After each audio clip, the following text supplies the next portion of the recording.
Whoops! Morning guys! Ngayong araw, day, Friday. Nautusan tayo mag-grocery. Sasakyan na naman natin si ating Mio MX-i 125. 5 years ko na siyang gamit. Siyempre, mag-grocery. Tagal tayo hindi nakalabas. Alam na, may kasama ng gala to. Sige. Tayo na.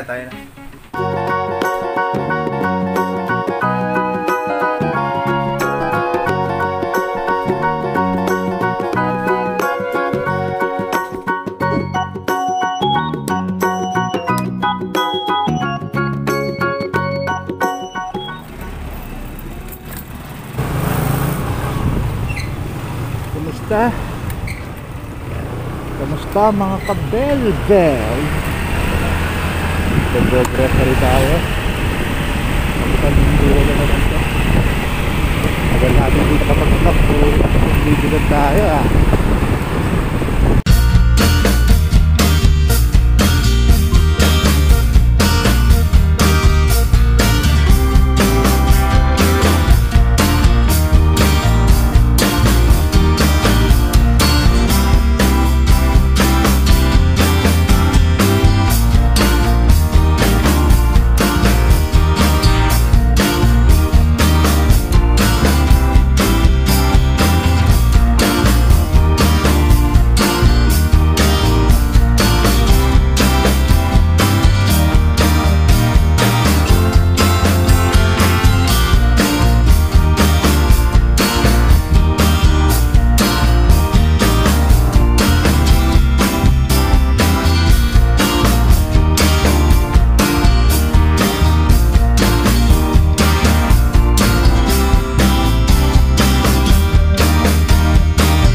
Nandito na tayo.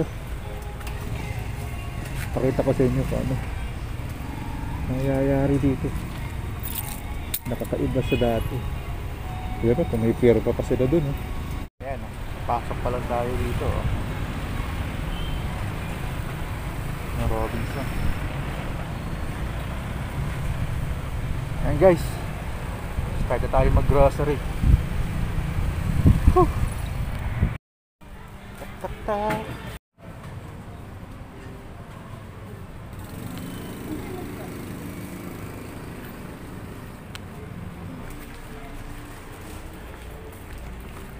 May ilaw.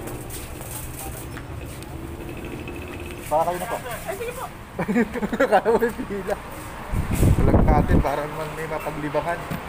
Ano boss? Hello ka sa vlog ko. Ha? Thank you. Thank you, thank you. Pwede na.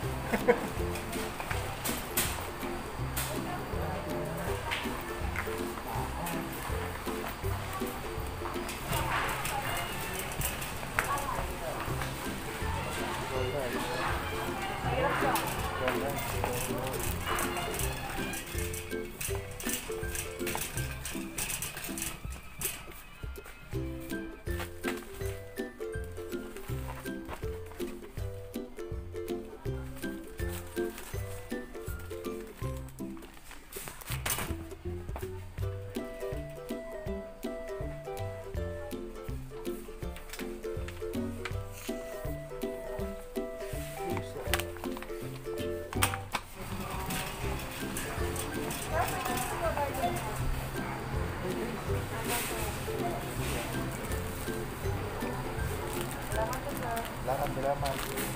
Ganito na pala. Hindi na yung suko-suko. Thank you, thank you. Biro mo may free taste. Bakit yung first taste ko nga naman? Free, biro.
Laglag.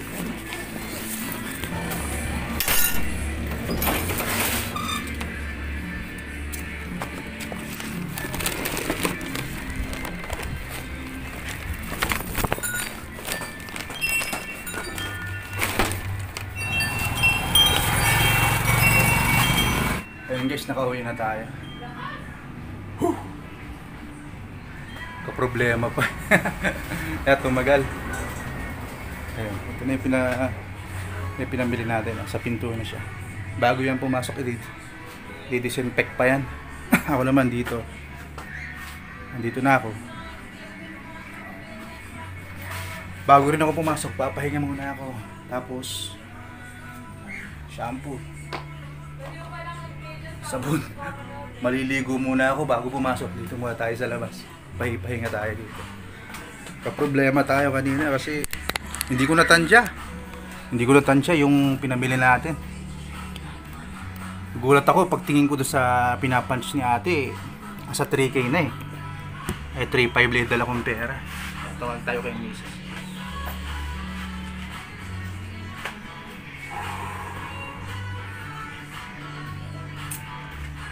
Galing, mamaya.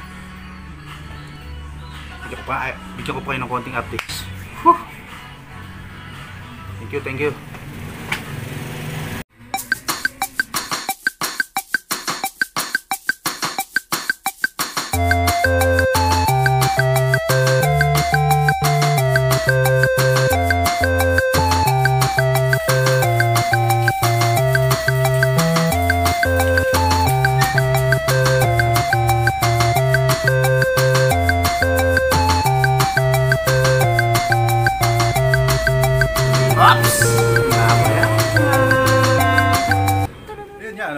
Tapos na tayo baligo. Whew. Presko. Nagka-problema lang tayo dahil sa signal. Tumawag pa tayo. Buti na lang mo si Globe. May loan sila, pwede kang mag-loan ng load. Para may emergency call ka, makakatawag ka. Kontik na ang kapusin ng 1,000. Hindi ko tiningnan, hindi ko natansya yung pinamili ko. Nangalahati pa lang, nasa 3,000 na eh. Kaya sabi ko kay ate, saglit lang. At kailangan kong magpapasa ng GCash. Kaso, yung area nga na yon, walang signal. Doon ako nagka-problema. Lumabas pa ako ng building para lang magka-signal. Tapos mag-load. Saka na ipasa, hinintay ko maipasa yun sa GCash. Then nabayaran man natin, wala namang problema. Mabait naman yung guardia, mabait naman yung cashier. Hindi naman problema sa kanila yan. Pero first time kong experience na gano'n, na kinapos ako. Na hindi ko natansya yung pinabili ko. Kasi ang pakiramdam ko, maliliit lang naman yung items na binili ko eh. Pinakamalaki ko lang nabili naman is yung sa Pampers ng bata. Pero gano'n, inabot siya ng 4-5. Kaya ganyan din siguro. Kaya nga hanga ako sa mga kapwa natin riders. Tapos, yun personal ko pa yun personal experience ko pa yun paano yung mga riders natin? Yung mga riders natin kapag nawala ng signal, tapos hindi na makontak si customer. Ngayon, si customer, nung nagka-signal, puro complain ka na. Kino-complain ka na ng customer kasi hindi ka makontak, hindi ka makapag-reply. O yung may mga bago silang mga advice na kailangan mong bilhin, hindi mo pa nare-receive, pero papunta ka na sa kanila. Yun, yung mga sitwasyon na naipo-complain yung mga kasamahan nating rider. Siyempre, ito, puro technology ang gumagamit, signal to signal. Kung nawalan ka ng signal, yari ka. Kasi yan ang pang-contact mo sa customer. Kaya yung iba rin nagka-cancel. Natatagalan sila. Yung iba tumatanggap, yung mga customer na iba tumatanggap ng paliwanag, pero yung ibang customer naman hindi naman paliwanagan, tuloy cancel na lang, naka-complain ka pa. Kaya sana naman po sa mga customer, intindihin din po natin yung rider. Naiintindihan po namin kung naiinip kayo sa pag-iintay ng mga delivery.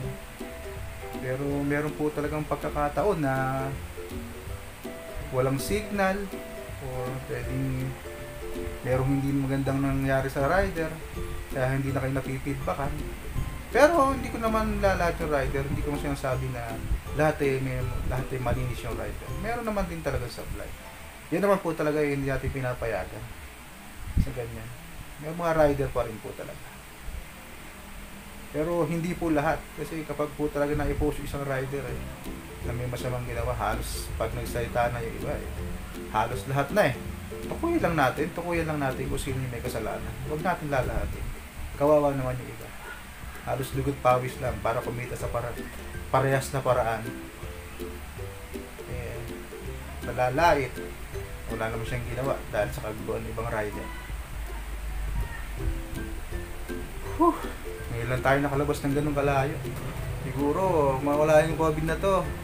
Pasyal ko kayo sa Nueva Ecija. Yung buhay ko naman doon ang kukwento ko sa inyo dito. Buhay ko sa San Pedro Laguna. Nakita nyo, ang ganda naman dito. Saka pala regarding doon sa video, hindi ko kasi napapansin na pasubsub pala yung camera. Lagi akong nakatungo. Kaya mapapansin nyo, puro sasakyan lang. Walang ganong building.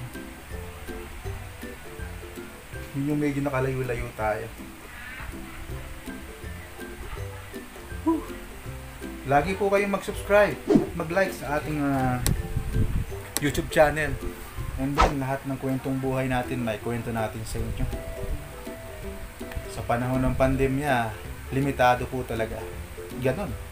Papasok ka sa Robinson, bigay ka ng mga details mo, number, name, address. Yan na nga. Siyempre, yung alcohol nila, saka yung body temperature, kukuhanan ka. Na hindi naman ang nangyayari dati. Magtawanan kayo, bubukas ang pinto, check lang ng bag, okay na. Ngayon, wala. Ngayon naman, hanggat nasa loob ako ng supermarket, talagang face shield saka face mask. Yan talaga yung ginagamit natin. Yan yung mga buhay-buhay natin na may ikot ngayon. 6 na buwan na ganyan. Ako kasi nakatoka sa pagbili sa supermarket. Ginagamit natin si Mio para mag-grocery. Ang kasarapan lang kasi doon kapag nakakalabas ka, siyempre matatanggal-tanggal kapag talagang may ka matatanggal ng bawas ng stress. Lilibang ka, mapapatawa ka na. Pero kakita ka lang, maraming sasakyan, hindi 4 na sulok lang ng kwarto. Sarap mag-ganon. Gusto ko na nga rin makakuan, mga long ride. Grabe. Miss ko na rin ang Nueva Ecija. Ilang taon na rin ako din nakaka-uwi. Napansin nyo din yung mga Shakey's, mga Jollibee, Shopwise. Nakita nyo, walang ganong tao. Wala. Dati, sa parking slot ng Jollibee, hirap kami maghanap ng parking dyan. Lagi wala kami maparkan. Nakita nyo naman, puro butas ang parking slot nila. Ang luwag, walang katao-tao. Ganito na ang new normal natin. Ganyan na galawan. Paano mga kasama, mga kabelbel, maraming salamat. Huwag niyo pong kalimutang mag-like, share, and subscribe sa Akimoto PH. Isang malaking pasasalamat po sa inyo. God bless po, God bless. Thank you.